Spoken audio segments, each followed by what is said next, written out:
ओम नमो भगवते वासुदेवाय।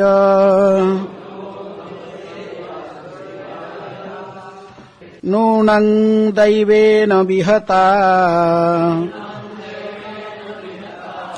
ये च अच्युत कथासुधाम् हित्वा शृण्वन्ति असद्गाथा पुरीशम् इव विद्भुजः। अनुवाद। ऐसे व्यक्ति भगवान के परम आदेशानुसार निंदित होते हैं, क्योंकि वे भगवान के कार्यकलाप रूपी अमृत से विमुख रहते हैं। अतः उनकी तुलना विष्ठाभोजी शुकरों से की गई है।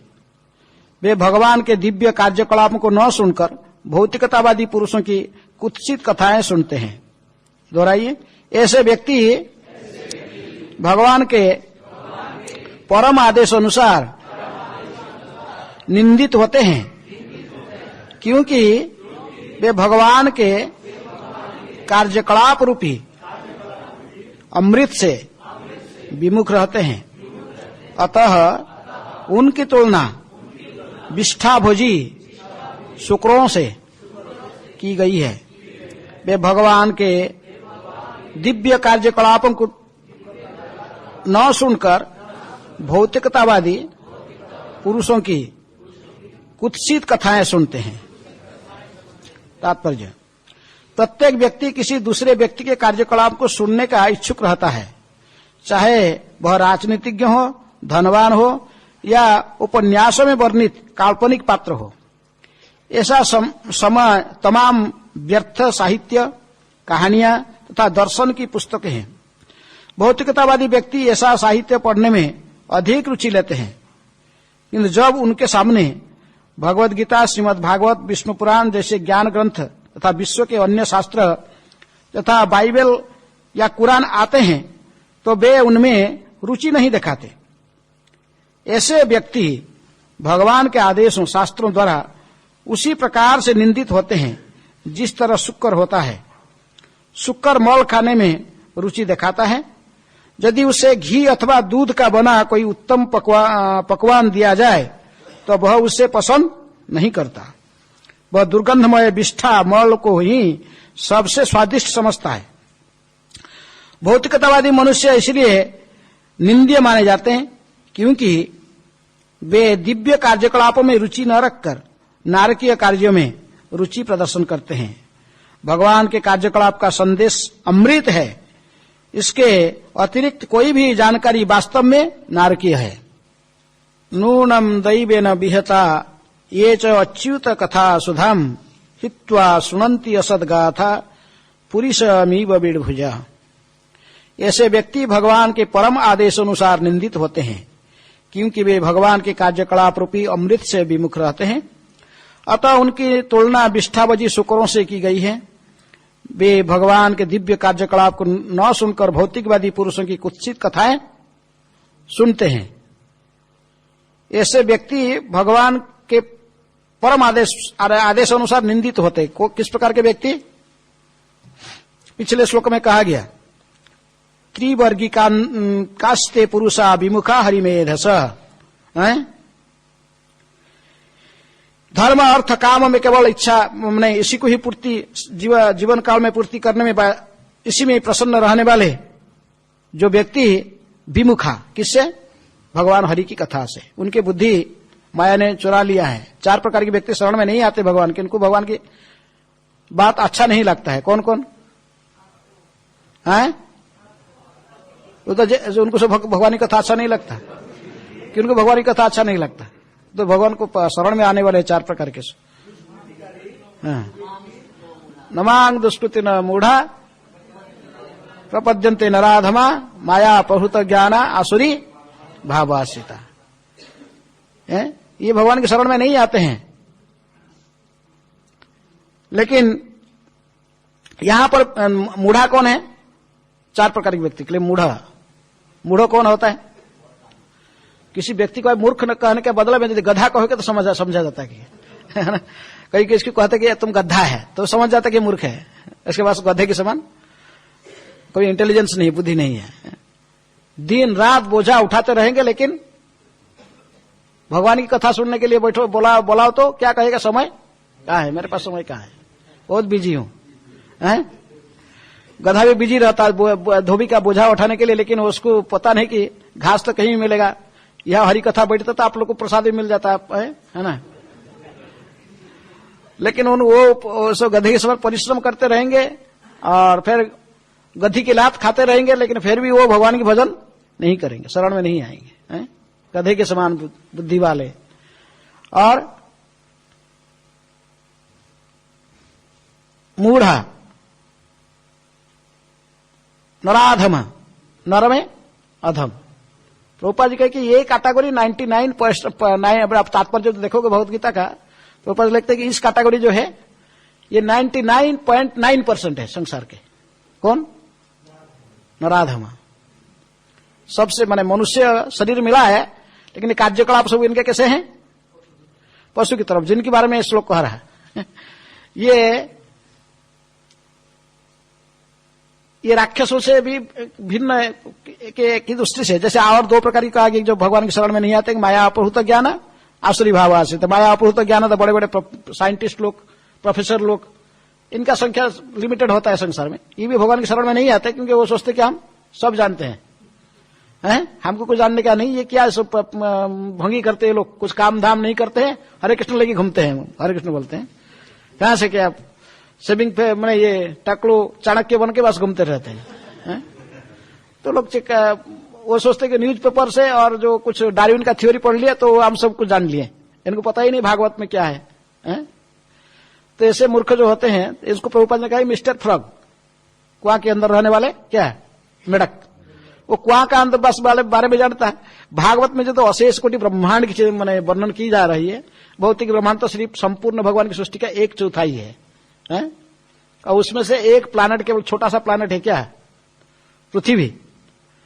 तो उसको और पृथ्वी वो सब कुछ जानने वाले जैसे सोचते अपने को, झूठा अभिमान अहंकार करते हैं।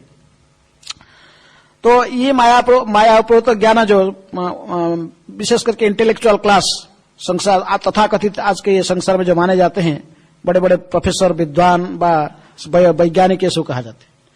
और आसुरी भाव आश्रित कुछ व्यक्ति होते हैं, डायरेक्ट कहते कि हम भगवान हैं, हिरण्यकशिपु की तरफ या रावण की तरफ डायरेक्ट कहते कि हम कल की अवतार हैं। अभी कुंभ मेला में जाओगे तो कई कल की अवतार मिलेंगे उधर। पिछले कुंभ में तो 6 कल की अवतार पकड़, मैंने रिसर्च कर देखे थे कि इंडिया में पूरे 6 आदमी है जो अपने को क्या कहते हैं, कल के भगवान। क्योंकि पता लगा कि कल के इस युग में भगवान कल की रूप में आएंगे, कल की अवतार लेंगे, तो इसलिए पहले से अब इसे डायरेक्ट कहते कि हम भगवान हैं। ये राक्षस डायरेक्ट कहते कि हम भगवान हैं, हम ही भगवान है बस। लेकिन ये जो नराधम वाले होते हैं, ये कैसे नराधम किनको कहते हैं? जिसके कार्य पशु की तरफ। नराधम जो है, जो 4 रेगुलेटरी प्रिंसिपल फॉलो नहीं करते हैं, लेकिन एक इनोसेंट है, इनको प्रचार किया जा सकता है। किनको? नराधम को। ये 4 रेगुलेटरी प्रिंसिपल फॉलो नहीं, क्योंकि जानते नहीं क्या करना चाहिए क्या नहीं करना चाहिए, इनको कुछ पता ही नहीं है। लेकिन ये कैटेगरी संसार में सब जगह सर्वत्र व्याप्त है, नराधम। ये मांसाहार करेंगे, नशा जुआसटा खेलना, मांसाहार करना, अवैध संग, ये सब में लगे हुए हैं। तो इनको भी अच्छा नहीं लगता, भगवान की शरण में नहीं आते हैं, ये भी शरण है। इसलिए 4 प्रकार के लोग व्यक्ति गीता में कहे कि भगवान ने एक कभी भगवान की शरण में नहीं आते। लेकिन चारों कैटेगरी से प्रचार किया जा सकता है इनको, लेकिन थोड़ा डिफिकल्ट है। लेकिन नराधम का संख्या सबसे ज्यादा संसार में है। भागवत की 10वें स्कंद की पहला अध्याय की 4 नंबर श्लोक में कहा जाता है कि निवृत तरसैर उपगीयमानात् भवौ स्वधि स्वत्र मनोभिरामात्।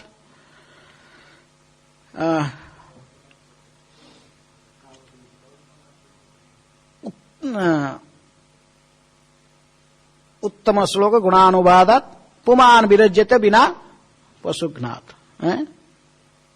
इस श्लोक को कौन कह रहा है? कौन कह रहे हैं? परीक्षित महाराज कह रहे हैं। तो निवृत्त तरस प्रकृति में भगवान के गुणगान कौन कर सकता है? जिनका इंद्रिय तृप्ति से मन, इंद्रिय तृप्ति में मन नहीं लगा हुआ, उनकी जिसकी इंद्रिय तृप्ति की इच्छा समाप्त हो चुकी, जिनकी इच्छा भगवान के इंद्रिय को तृप्त करने के लिए है, निवृत्त जिनकी, जो गोस्वामी है, उपयोगी मानते, वो हमेशा गायन करते हैं। किसके बारे में?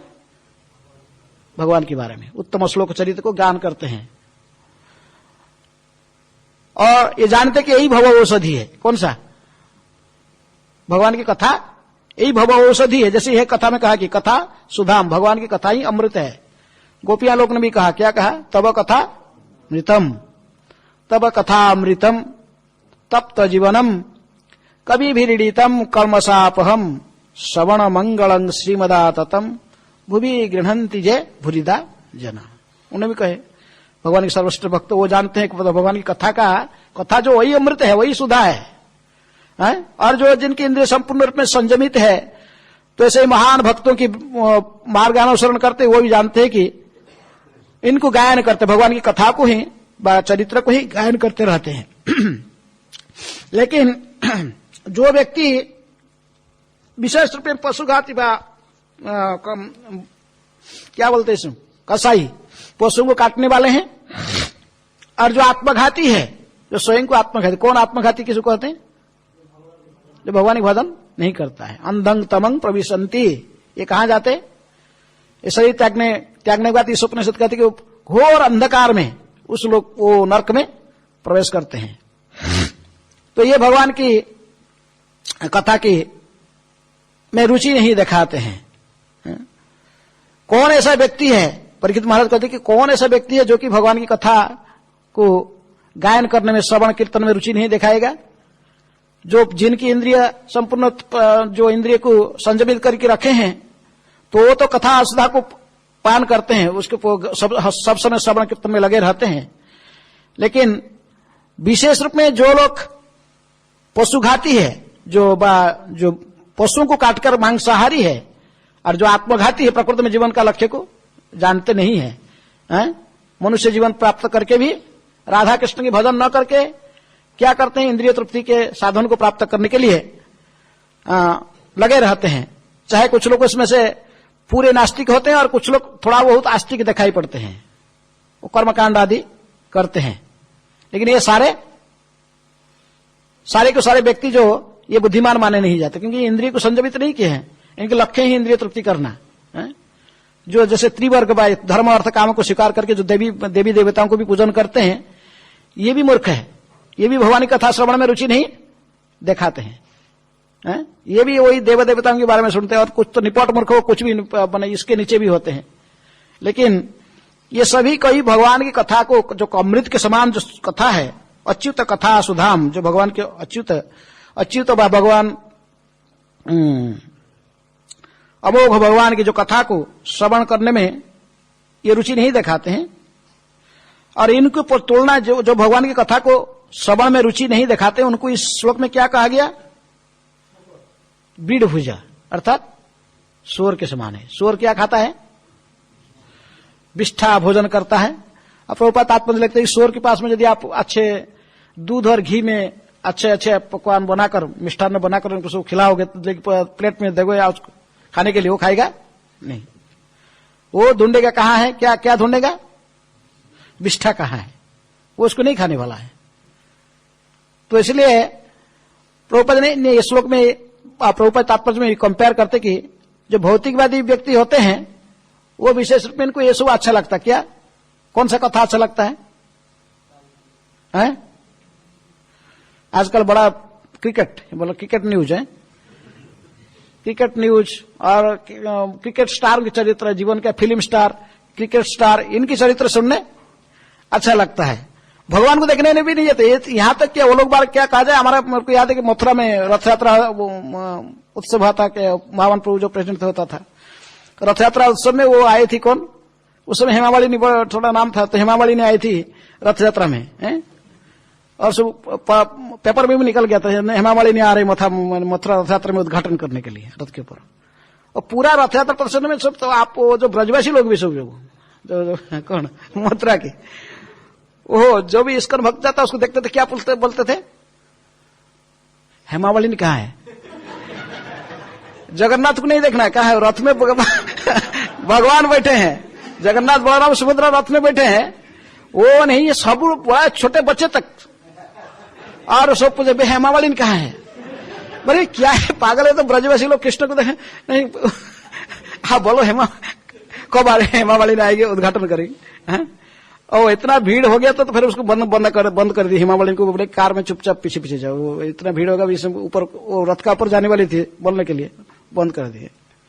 तो लोग का आजकल चेतना ऐसे, आप साधारण व्यक्ति क्या कहे, ब्रज में जो रहने वाले उनकी भी चेतना है। उज्जैन का मंदिर का उद्घाटन में हम गए थे, तो वहां भी एक फिल्म स्टार आई थी, क्या नाम उसके, रानी, रानी मुखर्जी। अरे सारे इतने भीड़ हो गया, टिकट वो पब्लिक सब आके बंद किया, सिक्योरिटी ने, इतने छोटा बच्चे आ गया मेरे पास, वो 8 साल के, 8-9 साल के होगा, 10 साल का होगा ज्यादा ज्यादा। बोलता प्रभु जी एक टोकन दे देना, टिकट दे देना। क्या करोगे, क्या करना है टोकन? न अंदर जाने का टोकन, किसी ले जाओगे? न रानी मुखर्जी को देखना है। भाई तो छोटा बच्चा 10 साल की उम्र में स्कूल में पढ़ाई करता है, बोलता है बहुत कृपा होगा, रोने लगे बहुत, अब बोला आपका बहुत मंगल होगा, अब दे दे टिकट। तो सारा संसार ऐसे ही लगा हुआ। तो फिल्म स्टार को देखने, फिल्म स्टार की कथा सुनना है, कोई क्रिकेट मैच का कोई खिलाड़ी आ जाएगा और उसको देखने के लिए लाखों लोग आ जाएंगे। भाई इधर का उधर भागवत की कक्षा चल रहा, कोई भागवत कथा सुनने में जितने लोग नहीं इकट्ठे नहीं होंगे, यदि कोई विशेष बिजनेस वाला भी, बिजनेस बारे में बताने वाला कोई व्यक्ति आ जाएगा, वो क्या है कि अमेरिका में फेमस, वो क्या नाम उसका, बिल गेट्स, और यदि अनाउंस कर दीजिए बिल गेट्स का लेक्चर चलेगा इधर आएगा, तो कितने देखो कितने बड़ा बड़ा सब जितने बिजनेसमैन बड़े बड़े सब जो फैक्ट्री सब मालिक सब आ जाएंगे लेक्चर सुनने। भागवत कथा नहीं सुनेंगे, हैं? भगवत गीता आप क्या बांटोगे? हमको पता है कि हमारा मिलट में रथ यात्रा हुआ था, वहां भी हेमावलिनी आई थी गेस्ट बन के, और उसकी ड्रेस था मीरा बुलेट, और खाली अनाउंस कर दिया कि हेमावलिनी गीता देगी साइन करके अपने हाथ से, हेमावलिनी के हाथ से गीता लेने के लिए। अरे बाप, लाइन लग गया एकदम 10,000। गीता नहीं दे पाया, हमारा जितना था खत्म हो गया, बस साथ हमारे बॉस में था जितने, और जितने फिनिश। हेमावलिनी के साथ में सामने जाके उसके हाथ से गीता लेना, बस। पढ़ेंगे क्या वो पढ़ कभी कभी ये लोग को यूज किया जाता है ऐसा, लेकिन लोगों की चेतना कैसे हैं? कोई भक्त धरा कोई सन्यासी देगा, अभी इतना भीड़ नहीं लगेगा। कुछ लोग तो उसका सन्यासी से लोग जानते हैं, कुछ लोग जानते वो लोग लगेगा, लेकिन वो हेमावलिनी के हाथ से गीता लेने के लिए बस इतना भीड़ लग गया उसके ऊपर, बस है।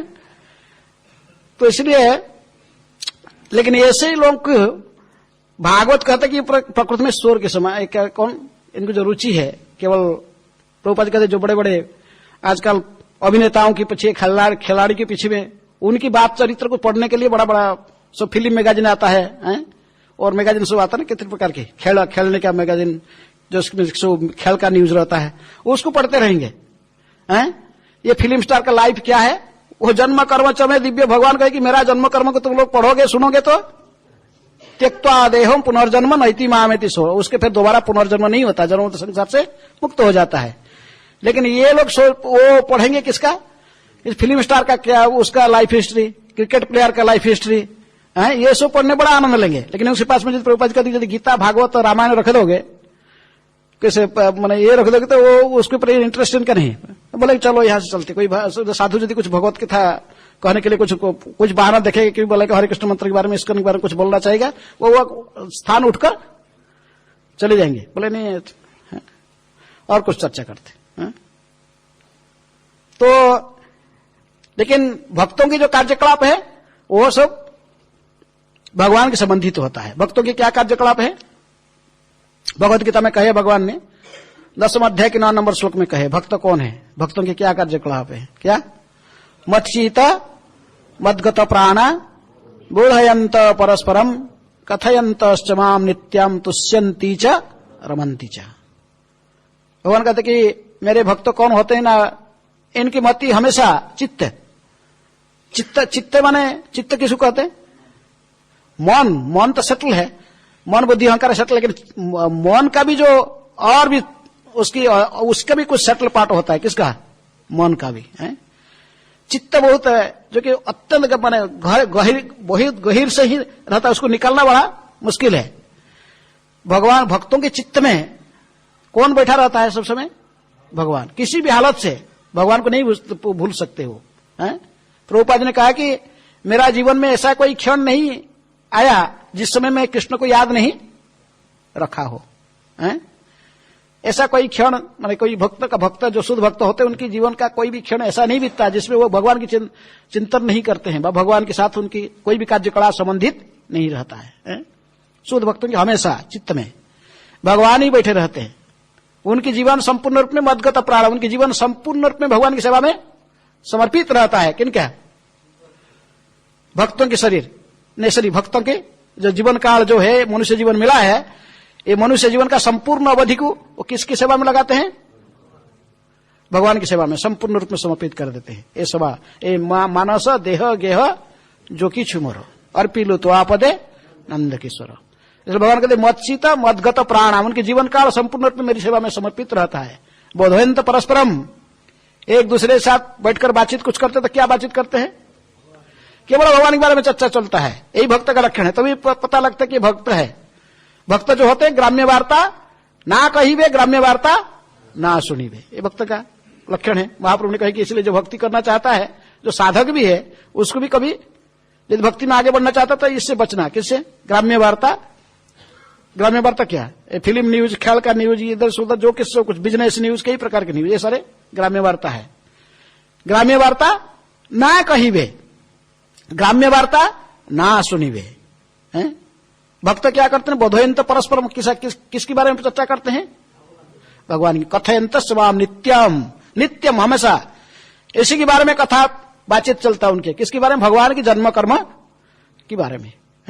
जानते कि भगवान की जन्म कर्म दिव्य है, उसी की चर्चा में इनको इतनी किस लिए चर्चा करते हैं? इनको इतनी आनंद अनुभव होता है।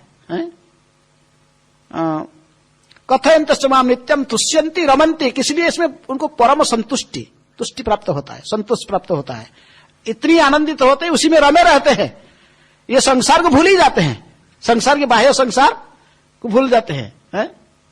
प्रभुपाद जी ने तात्पर्य उदाहरण देते हैं, जैसे भौतिक दृष्टि से सबसे बड़ा भूल जाने का समय कब आता? जो एक नया एक युवक युवती परस्पर को लव करते हैं, परस्पर को प्रेम करते हैं। ये उसके पास प्रेम लेटर लिखता है, उसके पास लेटर लिखता, फिर एकांत में कभी मिलने के लिए इनको सुযোগ मिल जाता, तो संसार को तो पूरा भूल जाते हैं, सब कुछ भूल जाते हैं। वो जो परम के वो जो जैसे आनंद को लूटते हैं, प्रभुपाद ने कहते कि भक्त तो इसी प्रकार हरि कथा को चर्चा करने में, परस्पर में भगवान के बारे में चर्चा करके उससे भी कई लाखों गुणों अधिक आनंद लूटते हैं। कौन? भक्त। भक्तों को जो भक्ति के जो आनंद को अनुभव करेगा तो फिर उसको छोड़ देगा।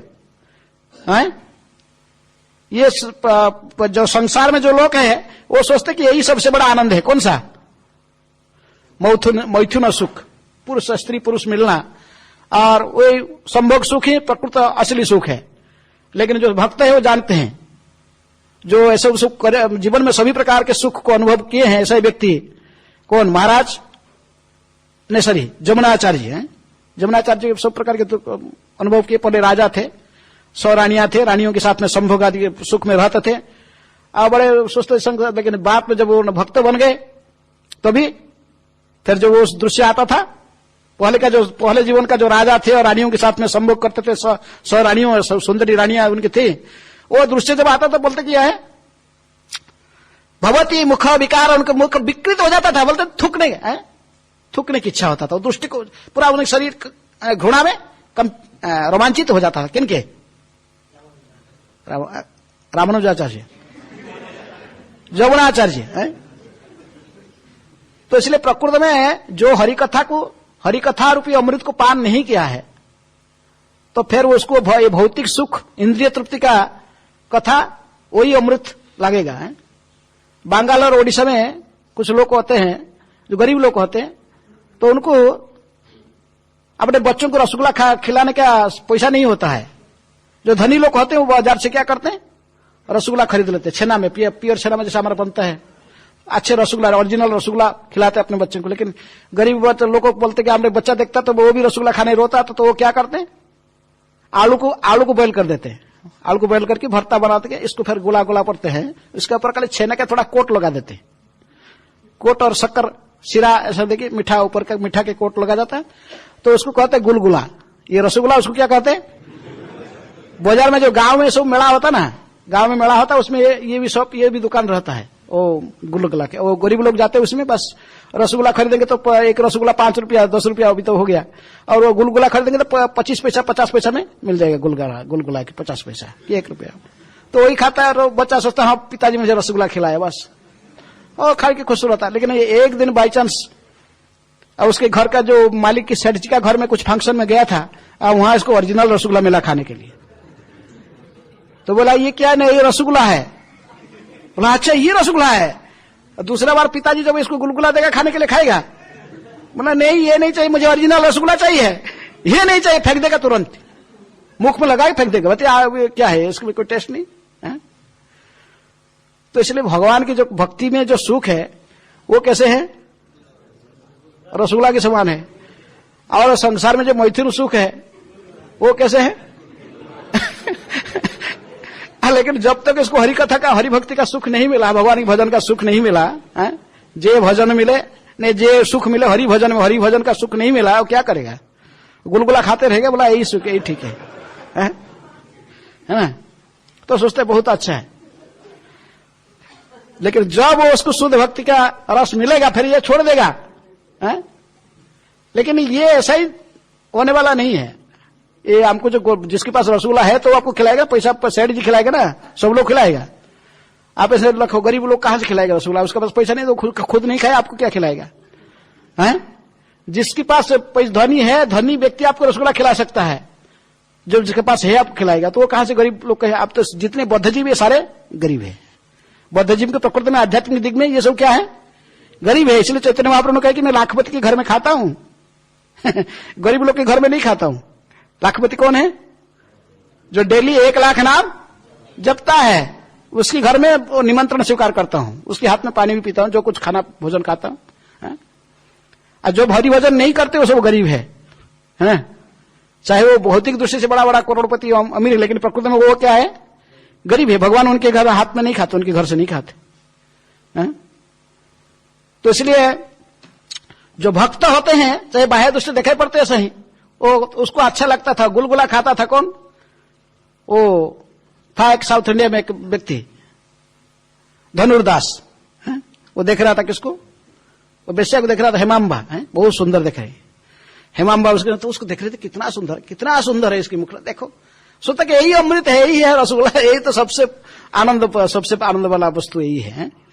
तो इतनी बड़ा प्रोसेशन में रंगनाथ जी के सामने इतने बड़ा प्रोसेशन जा रहा था, और वो उल्टे चल रहा है। भगवान को, सब लोग भगवान के सामने देखकर कीर्तन कर जाते, लेकिन ये पीछे करके, और उसका मुख को देख रहा था। किसको? बेश्या भी चल रही, लेकिन उसको बेश्या का मुख को देखकर छतरी दिखा रहे, धूप चल रहा थोड़ा तो था, छतरी दिखा रहे थे। किसको? वो बेश्या को छतरी दिखाकर उसके मुख को देखकर पीछे पीछे चल रहा। पीछे कोई ड्रेन आ जाएगा तो गिरेगा, तो उसको ध्यान नहीं, वो सब सीधा जा रहा है। लेकिन रामानुज आचार्य जो बैठे थे प्रोसेशन में, वो देखे कि रथ के ऊपर, बोले क्या रे ये व्यक्ति कैसा है? ऐसा कोई चिंता नहीं। बोले इसको बुलाओ मेरे पास, मूर्ख है। तो बोला, तो बोले क्या कर रहे हैं तुम? सारे लोग नाच रहे, गा रहे, भगवान की प्रोसेशन जा रहा है रघुनाथ जी की, तुम क्या कर रहे हो? तुम इसे वो औरत का मुख को देखकर चल रहे क्या? बोले देखिए आचार्य, मुझे तो इससे बड़ा और सुंदर वस्तु संसार में भाई, इसको देखने में मुझे जो आनंद आता है, इससे बड़ा आनंद वो कोई चीज में मुझे नहीं मिलने वाला, ना इससे कोई सुंदर वस्तु हो सकता है संसार में। कितने सुंदर है उसकी मुख। भक्तों को तो कंदर्प कोटि कमनीय विशेष शुभ, हम किसको लगता है? भगवान के मुखड़ा को। और बद्धजीव को किसका शुभ मुख अच्छा लगता है? स्त्री को पुरुष का मुख, पुरुष को स्त्री का मुख अच्छा लगता है। क्योंकि काम क्या, इसका रहस्य क्या है?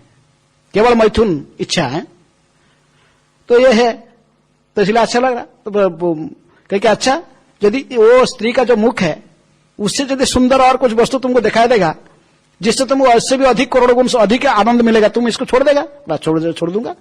भगवान ने कहा गीता में, क्या कहा? रसवर्ज रसपेश्य पुनः परम दुष्टा निवर्तते। बोले ठीक है, रामानुजाचार्य कही ठीक शाम को आओ, तुमको दिखाता हूं। कहां? भगवान के थोड़ा दर्शन कराने लेके जाऊंगा, वहां दर्शन कराने। बोले रंगनाथ जी को मैं कई बार दर्शन किया हूं, क्या होने वाला उससे। मैं ऐसे कई बार गया हूं, रंगनाथ जी क्या होता है, उसे रंगनाथ जी को देखा हूं, लेकिन ये बहुत सुंदरी है। क्या हेमांबा, इसका मुख कितना सुंदर है। रामानुजाचार्य कही ठीक है, तुम मेरे साथ आओ। लेकिन आज गया रामानुजाचार्य के साथ में गया, और रामानुजाचार्य कही कि तो ठीक है तुम खड़े रहो। पहले उन्होंने रंगनाथ जी को दर्शन किया और प्रार्थना की। किसके लिए? रामदास के लिए। हैं? प्रभु ये मूर्ख को आपकी कंदर्प कोटि कमनीय रूप छोटा से, कभी एक छोटा केवल एक झलक इसको दर्शन करा दीजिए मूर्ख को। हैं? क्योंकि रामानुजाचार्य प्रार्थना की है, तो इसलिए ये जब देख रहा था, जो आंख देखा रंगनाथ जी की तरफ और एक शुद्ध भक्त की प्रार्थना किया, कृष्ण से तुम्हारा, कृष्ण दीते पारो तुम्हारो सकती आछे, आमी तो कांगा कृष्ण कृष्ण बोली नहीं धाई तब पछे पछे। भगवान के होते भक्त, नहीं भगवान किसके होते? भक्त के होते हैं। आज रामानुजाचार्य प्रार्थना करते थे, इसलिए जब उसके लिए प्रार्थना की, बोले तो ऐसे कितनी बार धनुर्दास देखा था भगवान को, कुछ नहीं देखा है। भौतिक आकर्षण नहीं जा रहा था वैश्य के प्रति, लेकिन आज देख रहा था। रंगनाथ जी के मुख को देखते ही आंख में आंख मिल गया भगवान की, तो और देख रहा बस। कंदर्प कोटि कमनीय रूप देख रहा, तो उसकी आंख से ही अश्रुओं की धारा बहने लगा। किसके? आंख को हटा नहीं, वहां से हटा नहीं, आंख वहीं देख रहा बस। वो जो बेश्या को देख रहा था मुखड़ा, उसमें कोई अश्रु नहीं गिरा था, इतने आनंद हो। तो अभी देख रहा था, आंख की अश्रु बहते रहा। नयनाद गलदश्रु धारया वदनम गदगद रुद्धया गिरा पुलकैर निचितं वपु कदा तब नाम ग्रहणे भविष्यति। ये कैसे होगा ना? भक्त की कृपा से।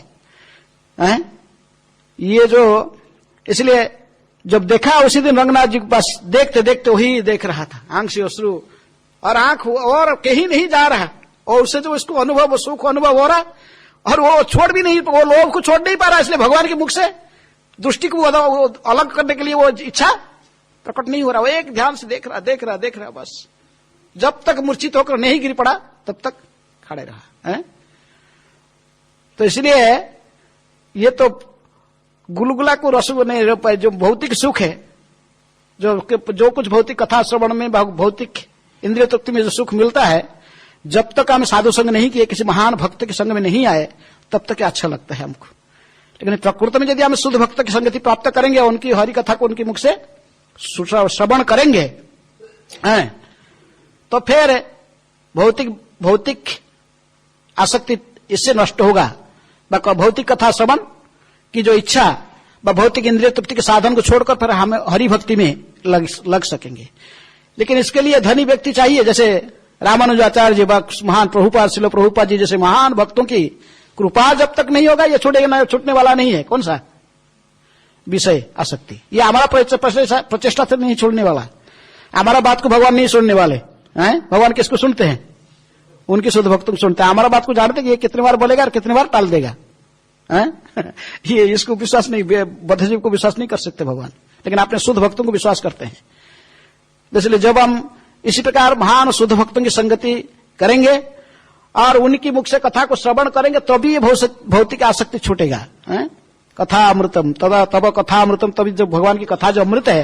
लेकिन कथा सुनने भी सोचते, कथा यदि अभक्तों से सुनोगे तब से कोई प्रभाव नहीं आने वाला है। इसलिए ये सतर्क किया गया। यदि ये कथा अमृत है, भगवान की कथा अमृत है, लेकिन फिर भी किससे सुनने से? अभक्तों से यदि सुनोगे, सर्पोचिष्टा जथापयम। यदि हरि कथा भी अमृत है, हरि के विषय में कुछ भी संबंध, तो ये अमृत की तरफ होने भी फिर भी, जैसे दूध अमृत के साथ तुलना कीजिए, दूध भी अमृत के समान स्वादिष्ट वस्तु है, लेकिन यदि सांप इसमें मुख लगाकर खाया, कुछ खाने के बाद चला गई, बस उसका पेट भर गया, चला गया, लेकिन वो जो दूध रह गया उसको आप पी सकोगे? नहीं पी पाओगे।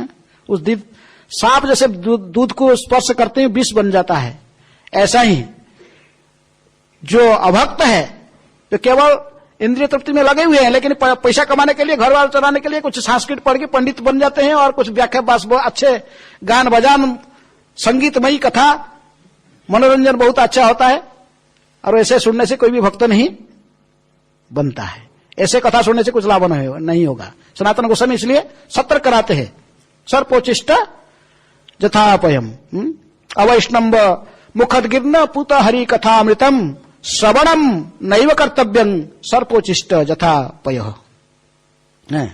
हरि कथा अमृत होने पर भी जो अवैष्णव है, जो भक्त नहीं है, उनकी मुखारविंद, तो उनकी मुख से वो कथा बहुत सुंदर, चाहे बहुत अच्छे म्यूजिक वाला बहुत कुछ अच्छे करता है, लेकिन ऐसे कथा सुनने से कोई फायदा नहीं होने वाला है।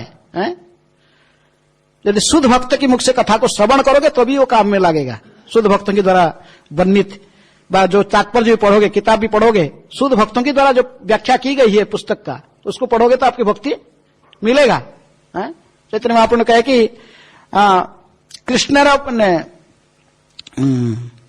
कृष्णर चरित्र आर भक्तेर वर्णन इहा जही दोष देखे से ही पापी जाना। ये पापी है कौन? यदि किसी शुद्ध भक्त ने भगवान के चरित्र को वर्णन किया है, भक्ति वेदांत तात्पर्य प्रभुपाद जी ने लिखे हैं, जो प्रभुपाद जी से शुद्ध भक्त कोई तात्पर्य लिखा है, प्रभुपाद जी की वर्णन किया है, और उसमें यदि दोष देखता है वो कौन है? से ही पापी जना है। ये पापी है यदि कोई शुद्ध भक्त के रचना से त्रुटि देखता है। तो इसलिए शुद्ध भक्तों की मुखारविंद से कथा को सुनने से वो काम करता है अमृत। लेकिन वही हरि कथा को यदि पेशवार कथा का जो परिवार चलाने के लिए कथा करता है, उससे सुनने से क्या होगा? उसे हरिभक्त नहीं मिलने वाला है। वो बोलेगा भागवत सुनना ठीक है, क्या चाहिए तुमको? पहले कथा करा होता ना, अब तो कथा कराते हैं, सेठ जो लोग भी होते कथा कराते हैं, क्योंकि मेरे को पुत्र चाहिए। अच्छा ठीक है, वही प्रसंग सुनाते हैं आपको। जैसे तुमको पुत्र मिलेगा, धन मिलेगा, उसी प्रसंग सुनाएंगे। भागवत को यूज करते, लेकिन किसमें? इंद्रिय तृप्ति में। भागवत प्रारंभ से ही कहता कि धर्म प्रयोजित कैटभत्र परम निर्वत्सरणाम सताम। ये सारे चीटिंग रिलीजन को रिजेक्ट करता प्रारंभ से कहा गया। लेकिन ये मूर्ख कहते कि नहीं, इंद्रिय तृप्ति भी भागवत के माध्यम से इंद्रिय तृप्ति करेंगे। वो से प्रसंग सुनाएंगे। बोले लड़का चाहिए, ठीक है, हम बताते हैं कौन सा पढ़ने का। धन चाहिए, कौन सा प्रसंग पढ़ने से धन मिलेगा, वो सब ऐसे कथा करने वाले होते हैं। भागवत को भी यूज करते हैं। लेकिन ऐसे व्यक्ति जिनका आचरण शुद्ध नहीं है, जो आचरण नहीं करते, लेकिन बोलते वो शास्त्र बोलते, लेकिन खुद जीवन में आचरण नहीं करते हैं, तो उनकी बात को सुनने से कोई प्रभाव नहीं डालने वाला बात। उसी कथा को सुनने वो अमृत नहीं हो। यदियो भगवान भागवत कथा अमृत है, लेकिन इसको भक्तों की मुख से सुनना चाहिए। तब कथा अमृतम तप्त जीवन। तीनों त्रिताप को नष्ट करने के लिए, त्रिताप क्लेश को, एक कथामृत ही है। लेकिन फिर भी इसको किससे सुनना चाहिए? भक्तों से। प्रभुपाद जी ने लंदन में एक लेक्चर दे रहे थे, तो उनके शिष्य लोग ने प्रभुपाद जी के लिए बहुत सुंदर हॉल बुकिंग करके रखा था, एसी हॉल। उसमें 2-3 हजार लोग बैठ सकते हैं, नहीं सॉरी, कम से कम 1000 सीट था। लेकिन कथा सुनने के लिए आते थे सिर्फ 250 लोग, 250-300 लोग आते थे। और वहां पर एक मायावादी लोग कथा करता, माया बने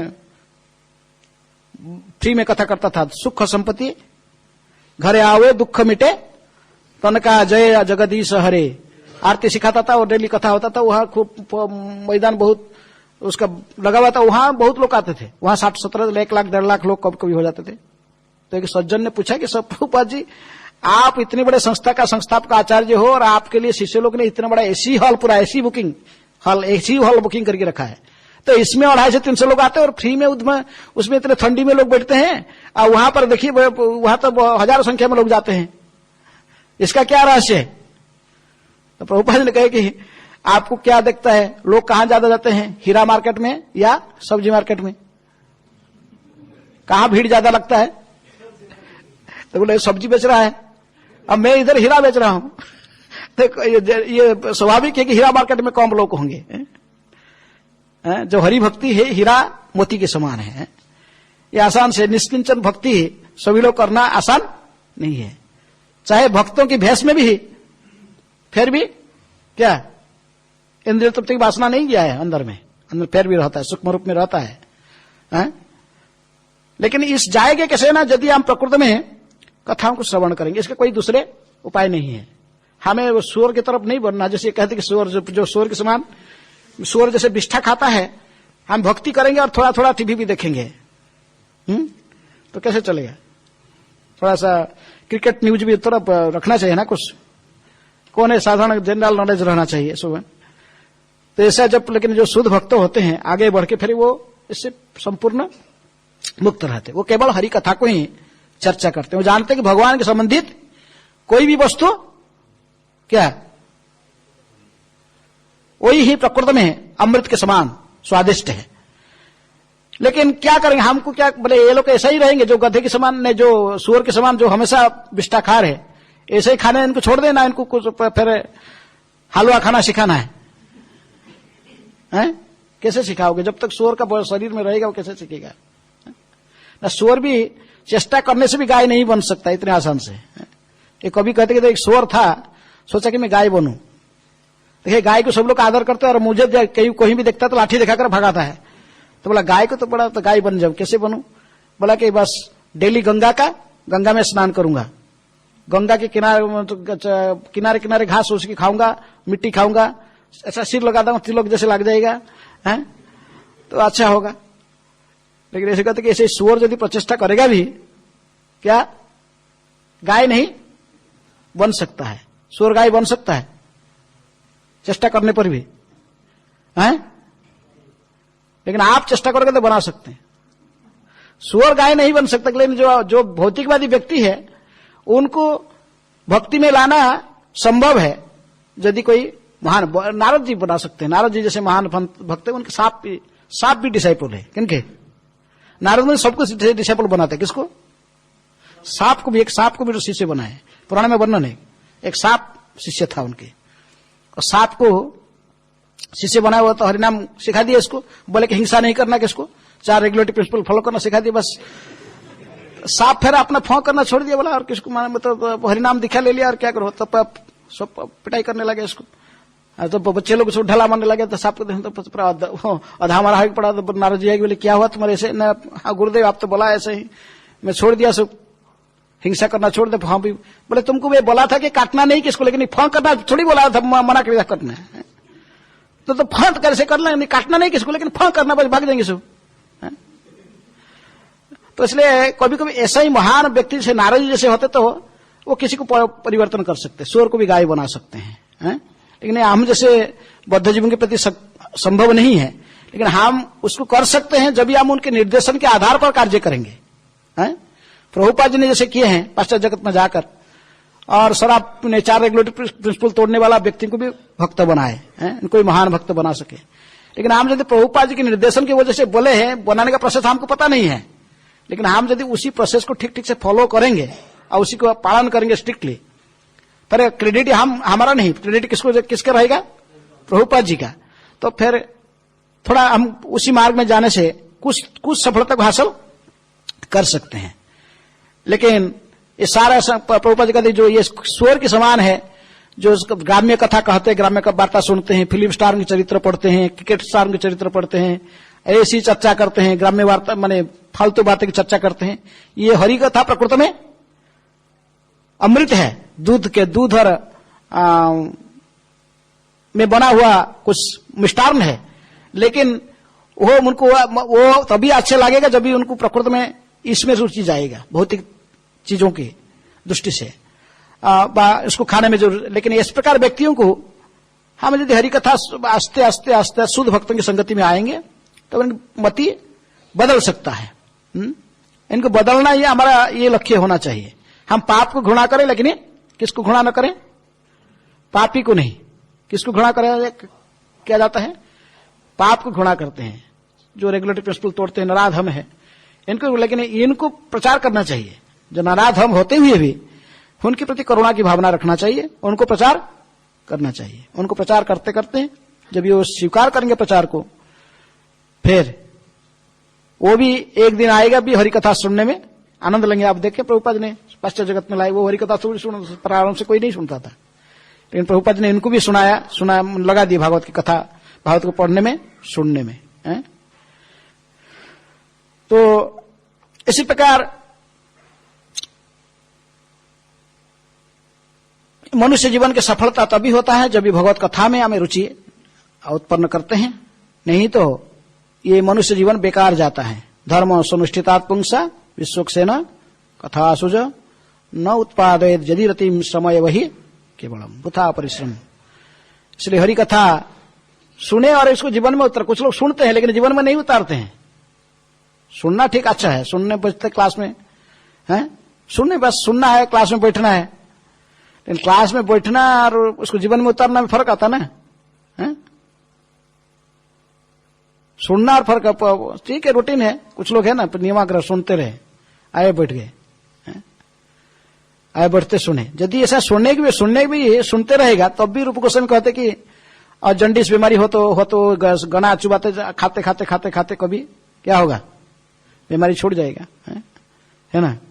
हरि कथा तो मीठा मधुर है मिश्री के समान, लेकिन हमको बीमारी है, कौन सा बीमारी, जंडिस बीमारी है, तो उसको ठीक नहीं लग रहा। लेकिन जो नियमित रूप में आके बैठेगा सुनते रहेगा ठीक से होगा, एक दिन आस्ते आस्ते बीमारी जा सकता है। लेकिन फिर भी हम प्रयास करना चाहिए, बड़े अधिक से खाए, ठीक से गणा को चूसना चाहिए, सुने कम से कम बैठ के, और आस्ते आस्ते से साधु संग में यदि कथा सुनेंगे और प्रयास करेंगे तभी हम सुधार सकते हैं। प्रकृति में आध्यात्मिक उन्नति किसमें होता है?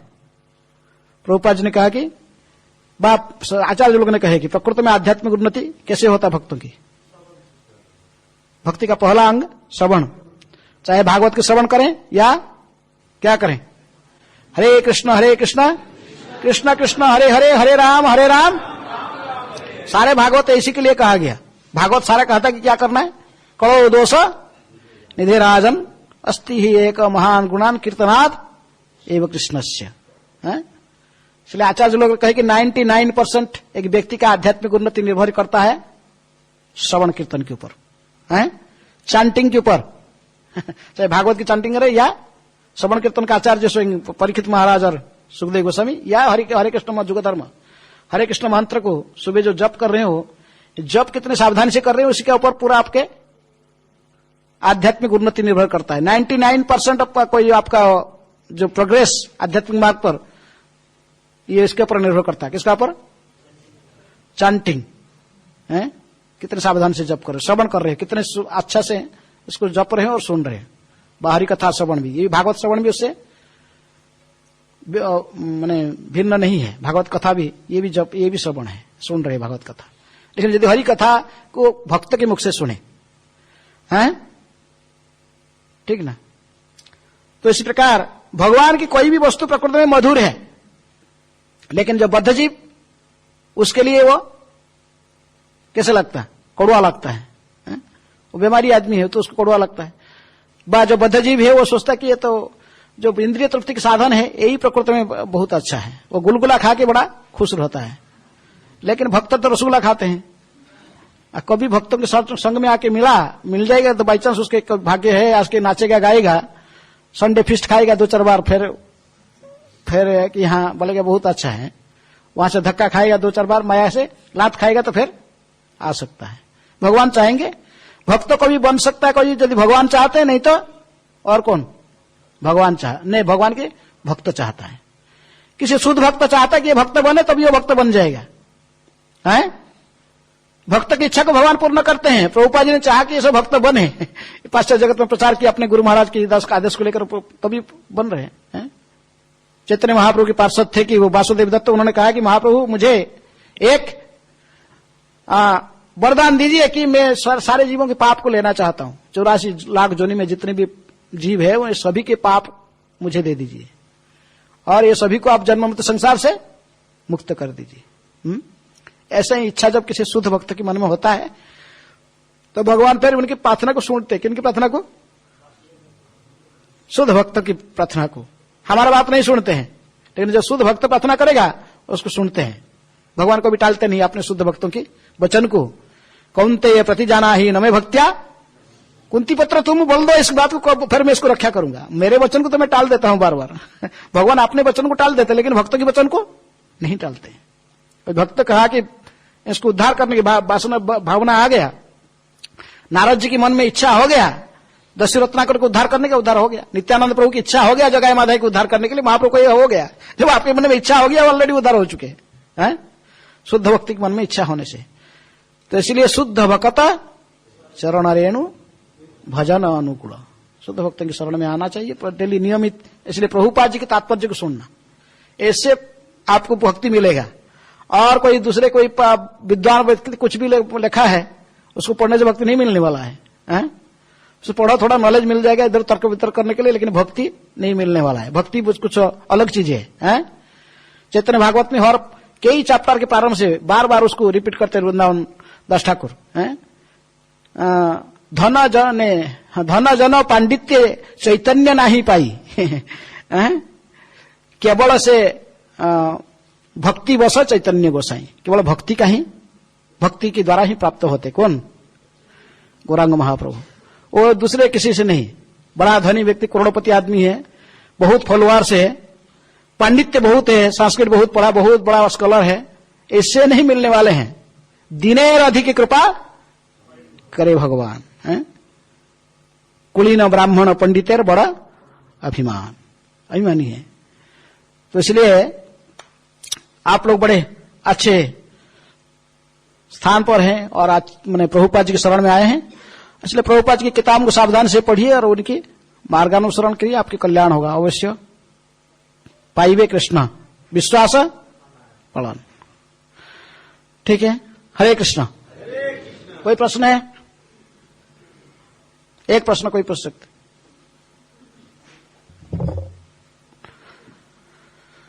कोई प्रश्न है? न प्रसाद का टाइम हो गया। हाँ, कौन प्रश्न? हाँ, हर इच्छा को, हर व्यक्ति का भगवान सबकी इच्छा पूर्ण करते हैं जो जैसे चाहता है, लेकिन इच्छा जो सत इच्छा ये कैसे आएगा? सद इच्छा हमारे पास नहीं होता ना, हमारा जो इच्छा, इसलिए हम माया में फंसे हुए। और शुद्ध भक्त होते हैं, वो अच्छे इच्छा माने जो इच्छा करते हैं तो भगवान को प्राप्ति करने की इच्छा उनके मन में होता है, भगवान को प्रसन्नता के लिए। लेकिन बद्धजीव के मन में कैसा इच्छा रहता है? अपने इंद्रिय तृप्ति की इच्छा रहता है। तो इसलिए आप यदि ऐसे आपका इच्छा पूर्ति होते रहे, फिर भगवान को ऐसे चाह तो इंद्रिय तृप्ति का इच्छा, लेकिन चेतना को बदलने के लिए भक्तों की सहायता चाहिए। आज भक्त जो बद्धजीव प्रार्थना नहीं करेगा ना, वो करेगा तो थोड़ा सा क्षणिक, कभी विपदा आ गया तो करेगा, फिर संपदा आ गया भूल गया। इसको भगवान जानते हैं, ये भूल जाएगा। स्वतंत्रता है फिर भी बद्धजीव के पास, तो इसलिए भगवान जानते अभी विपद आ गया तो मुझे पुकार रहा है, तो थोड़ा सा संपत्ति मिल गया फिर भूल गया, है ना। लेकिन जो भक्त होते हैं विपद में क्या, संपद में क्या, सभी समय भगवान को स्मरण रखते हैं। यही फर्क है बद्धजीव में, बद्धजीव पुकारना और एक भक्त पुकारना। वो कभी नहीं भूलता है। भगवान इसलिए जानते हैं कि ये जो बद्धजीव है अभी पुकार रहा है, विपद आ गया, लेकिन संपद आएगा तो भूल जाएगा। दुख से सुमरण सभी करे, सुख में करे ना कोई, सुख में सुमरण यदि करे, दुख काहे के होई। काहे किस लिए दुख आएगा? दुख आता तो भी तो बद्धजीव तो प्रार्थना करता। कभी कभी ये साइंटिस्ट लोग भी मानते नहीं, लेकिन जब रॉकेट छोड़ दिया वहां से देख रहे गिरने वाला है, तो फिर थोड़ा सा भगवान को याद आ जाता तभी। तो अभी भगवान को गॉड प्लीज सेव बना, तो भी आ जाता है, तो विपद जब आता है। लेकिन जो भक्तों की शरणागत भक्त है, इसलिए आचार्य लोग कहे कि षडांग शरणागति होइवे जहार, तहार प्रार्थना सुने श्री नंद कुमार। श्री नंद कुमार कृष्ण उसकी प्रार्थना सुनते हैं। जो पूर्ण शरणागत भक्त है, भगवान जानते हैं कोई भी चीटिंग नहीं करेगा, बद्धजीव के 4 लक्षण से मुक्त है, चीटिंग प्रोपेंसिटी इसके पास में नहीं है। तो फिर उसकी बात को सुनते हैं भगवान, विशेष में वो जो प्रार्थना करता सुनते हैं। लेकिन बद्धजीव क्या करेगा? बद्धजीव ऐसे प्रार्थना करेगा, विशेष रूप में कृष्ण नहीं सुनते बद्धजीव के बाद प्रार्थना को। वो अन्य अपने एजेंट के माध्यम से देवी देवताओं को, वो तो डायरेक्ट भगवान के पास जाता नहीं। त्रिवर्ग माने धर्म अर्थ काम को प्राप्त करने के लिए अन्य देवताओं के पास जाता, उसको पता भी है कृष्ण के पास जाने से नहीं देगा, तो इसलिए जाते नहीं है। वो जानते हैं कि इसको देने से वो नहीं देगा, हमको वो भी मुख्य नहीं चाहिए, मुख्य देने वाला केवल है, मुक्ति देता है, हमको मुक्ति अभी जरूरत नहीं, मुकुंद उसके नाम। आदमी और दूसरे से काम हासिल करते, ये देगा नहीं हमको मांगने से, जानते हैं, उनको पता भी है। तो इसलिए वो दूसरे देवी देवता के पास में जाते हैं, तो उनसे प्राप्त करते हैं। काम अस्तिष्ठ ज्ञाना प्रपद्यन्ते अन्य देवता के पास जाते हैं। श्रील प्रभुपाद की जय। ग्रंथराज श्रीमद् भागवतम की जय।